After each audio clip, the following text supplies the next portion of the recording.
Take it away. Well, thank you guys for being here, and it is kind of an empty room here, isn't it? I can't stand behind a podium. I don't do that very well, so I'll end up traveling around here a little bit. And my name's Lance Heppler. I wanted to talk about a few ideas about forgetting yourself. And the first thing I wanted to do was talk about what are the three things that really guide me. And the first thing that guides me is actually my family. And I know a lot of people have talked about their family today, but this is one of the things that really guides me. This is a picture of my family, my smoking hot wife, Brandy, who probably is watching.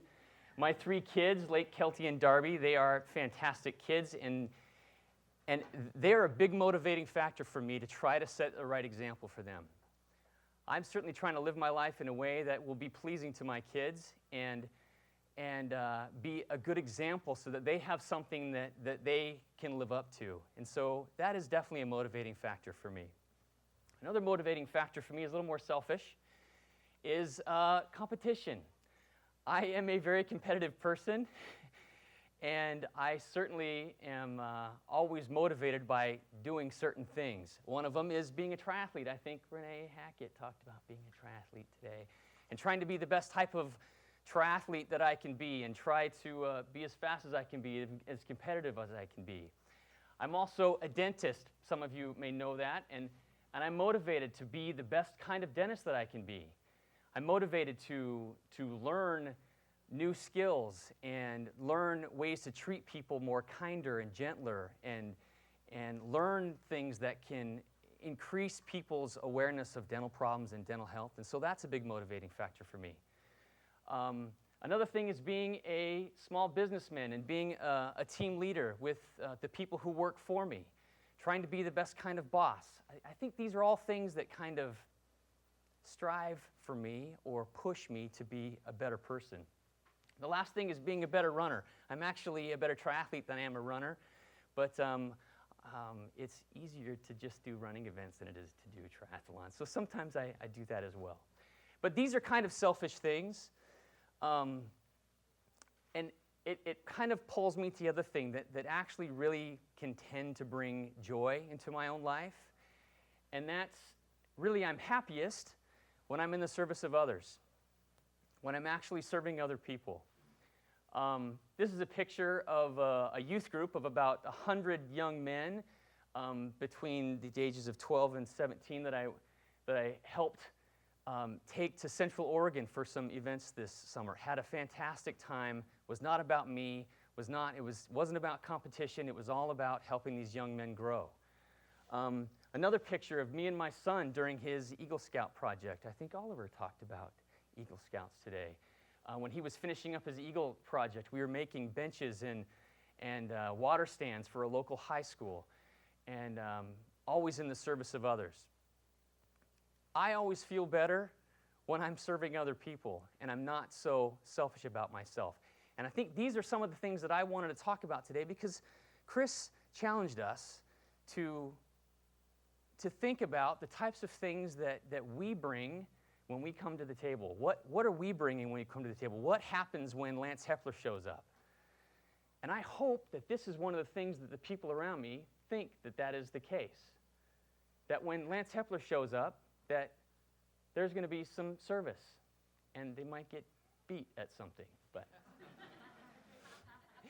this makes me think of the Give, Gain, Grow circle, and this is something that I try to emulate in my life. The more you give, the more you grow, and the more you gain.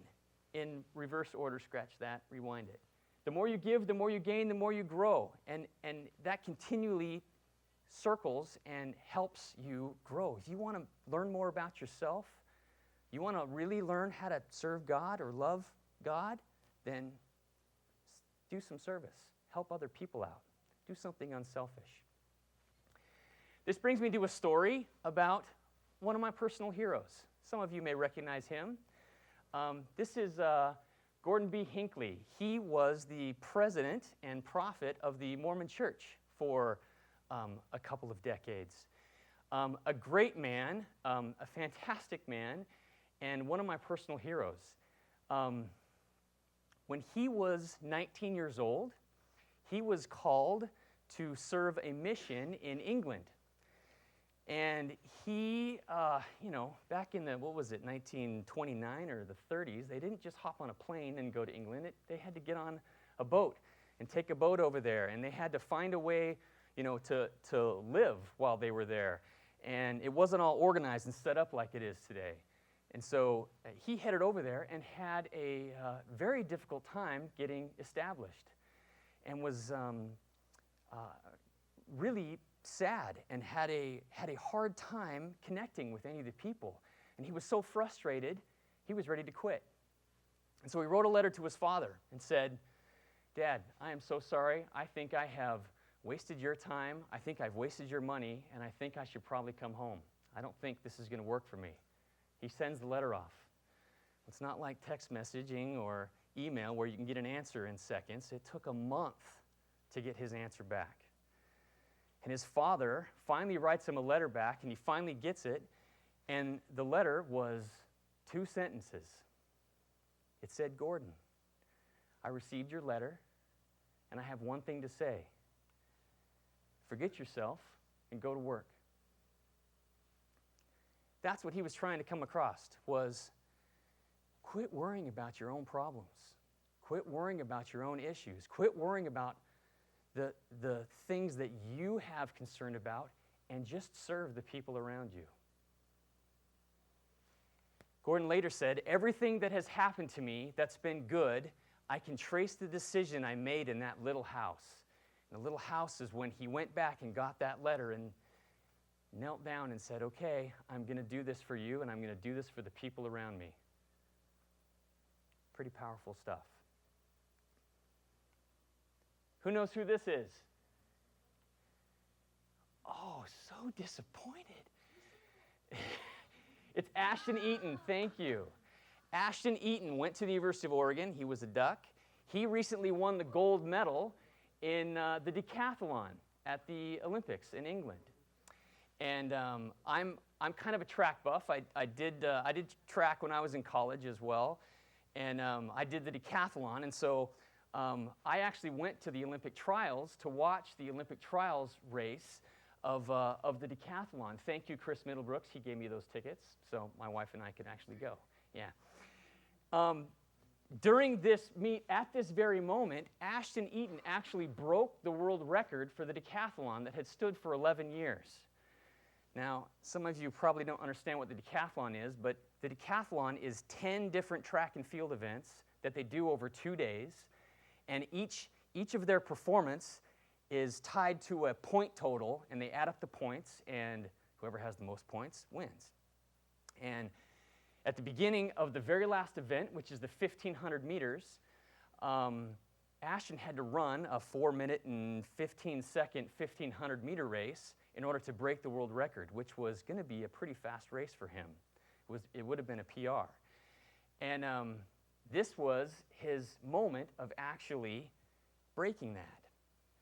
Now, why would I bring that up at this point in this type of presentation? Because who knows who this guy is? He looks happy. He just lost. Why does he look so happy? This is Curtis Beach. He went to Duke University. He was an all-star decathlete for Duke and in New Mexico, broke several national records in New Mexico, and he had a terrible Olympic trials. First time Olympic trials, his dream to be there, and he injured his elbow during the javelin, I believe, so he was kind of out of it. But he's one of the best 1,500-meter runners for decathletes in the world. Curtis was ahead by about 50 yards with only 150 meters to go.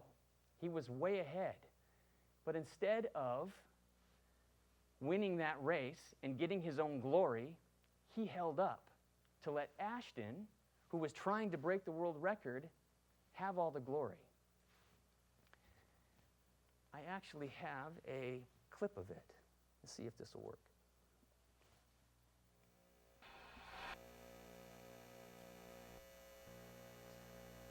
So there's Ashton. So you can see this. Ashton is all the way over here at the end. This is Curtis. He's got a big giant lead. There's Brandy and I in the yellow up in the crowd. You can see how far ahead Curtis is. Could be his moment of glory. The 10th event of 2 days of competition in the decathlon, and the world record within his grasp.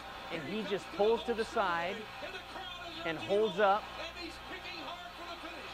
Ashton Eaton sprinting for the line, trying to shut And waves Ashton on He says, "Come on and get it." And here he is across the line. and lets him win it. He's got it.